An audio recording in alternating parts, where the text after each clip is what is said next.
नमस्कार सर्वांना. आज आपण शिकणार आहोत, की एक्झॅक्टली डेटा सायन्स काय आहे आणि डेटा सायन्स काय काम करतं, ठीक आहे? आज आपण फक्त या गोष्टीचा एक ओव्हरव्ह्यू घेणार आहोत. चला सुरू करूयात. बघा, डेटा सायन्स म्हणजे काय? डेटा सायन्स म्हणजे हे एक इंटरडिसिप्लिनरी फील्ड आहे. म्हणजेच आंतरविद्याशाखीय क्षेत्र आहे, दॅट युजेस सायंटिफिक मेथड्स म्हणजे वैज्ञानिक पद्धती, त्यावर काही प्रक्रिया करून आणि काही अल्गोरिदम म्हणजे काय? तर कुठल्याही गोष्टीला करण्यासाठी तुम्ही जी स्टेप बाय स्टेप प्रोसेस वापरणार आहात, त्याला आपण म्हणणार algorithm. Algorithm and system to extract knowledge. Suppose करा तर तुमच्याकडे डेटा आहे. तर त्या डेटामधून तुम्हाला जर काही इन्फॉर्मेशन एक्स्ट्रॅक्ट करायची असेल, तर तुम्ही काय करणार आहात? त्या अल्गोरिदमचा यूज करणार आहात, जे तुम्हाला त्यामधनं इम्पोर्टंट डेटा, महत्त्वाची माहिती देण्याचा प्रयत्न करेल. ठीक आहे? आणि माहिती मिळवून देण्याचा प्रयत्न करेल. From many structured and unstructured data. आता हा स्ट्रक्चर्ड डेटा म्हणजे काय? तर स्ट्रक्चर्ड डेटा म्हणजे असा डेटा, की जो रोज आणि कॉलम्समध्ये असतो. ठीक आहे? म्हणजे आपण म्हणू शकतो, की टॅब्युलर फॉर्मॅटमध्ये असतो. आणि अनस्ट्रक्चर्ड डेटा म्हणजे काय? तर तुम्ही कन्सिडर करा, की काही इमेजेस आहेत तुमच्याकडे किंवा काही व्हिडिओज आहेत. ठीक आहे? या गोष्टी म्हणजे अनस्ट्रक्चर्ड डेटा. ठीक आहे? So data science is a field of study that combines domain expertise, programming skills, and knowledge of mathematics and statistics to extract actionable insights. म्हणजे बेसिकली हे एक अभ्यासाचे क्षेत्र आहे, की ज्यामध्ये तुम्ही डोमेन एक्सपर्टीज, आता डोमेन एक्सपर्टीज म्हणजे काय? तर प्रत्येक वेगवेगळ्या फील्ड्समध्ये वेगवेगळ्या प्रकारचा डेटा असणार आहे. बरोबर? मेडिकल फील्डचा एक वेगळा डेटा झाला, फायनान्स फील्डचा एक वेगळा डेटा झाला. आता जर मी म्हणाली, की मला सांगा 1,00,000 हा जो नंबर आहे, तो तुमच्यासाठी मोठा आहे की लहान आहे? तर काही म्हणणार, की हा नंबर मोठा आहे, काही म्हणणार हा नंबर लहान आहे. पण हे तुम्ही डायरेक्टली डिसाईड करूच शकत नाही.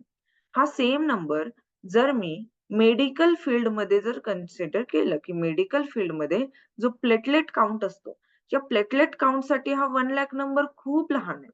पण जर मी कन्सिडर करत असेल की रिअल इस्टेट फील्डमध्ये, तर इस्टेट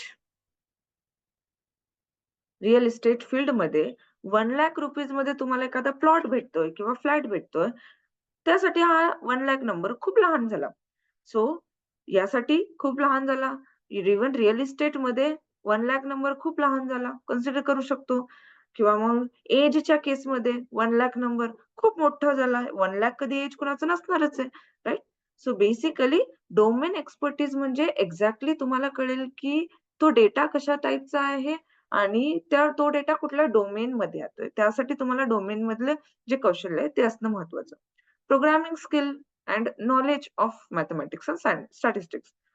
जर तुम्हाला कुठल्याही मशीन सोबत डील करायचं असेल, तर तुम्हाला प्रोग्रामिंग लँग्वेज येणं खूप महत्वाचं आहे. प्रोग्रामिंग लँग्वेज म्हणजे अशी लँग्वेज, की ज्याचा यूज करून मी मशीन सोबत इंटरॅक्ट करू शकते. राइट आहे. अझ्युम करा, की मला तुम्हाला काहीतरी गोष्ट सांगायची आहे. तर या केसमध्ये मी एखादी मराठी लँग्वेज यूज करेल किंवा हिंदी यूज करेल, राइट?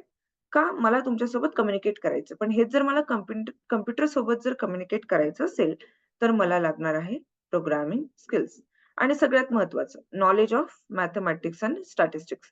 तुम्हाला नंबर्स सोबत डील करता आलं पाहिजे. तिथे खूप सारा डेटा आहे, खूप सारे नंबर्स आहेत. त्यांच्यासोबत तुम्हाला खेळता आलं पाहिजे आणि त्यामधून जे काही तुम्ही इनसाइट्स गोळा करणार आहात किंवा महत्त्वाची माहिती जी गोळा करणार आहात, त्या त्यामधून तुम्ही ॲक्शनेबल इनसाइट्स काढणार आहात. म्हणजे जर आतापर्यंतच्या भूतकाळातल्या डेटात अशी काही गोष्ट घडत असेल, तर भविष्यात तुम्ही काय केलं पाहिजे ज्याने तो नंबर कमी होईल किंवा वाढेल.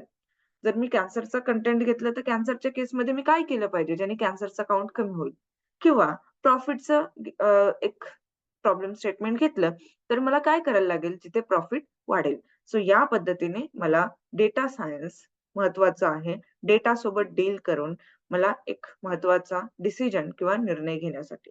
Data science can be simply state as insights from data. Insights म्हणजे मी अगोदर सांगितलं, इनसाइट्स म्हणजे महत्वाची इन्फॉर्मेशन तुमच्या डेटामधली. तर इनसाइट्स फ्रॉम डेटा म्हणजे महत्त्वाची माहिती तुमच्या डेटाबद्दल. सो आय होप तुम्हाला येस, डेटा सायन्स म्हणजे काय हे लक्षात आलं असेल. सो धन्यवाद. आपण इथे थांबूयात आणि आपण भेटूयात पुढच्या व्हिडिओमध्ये.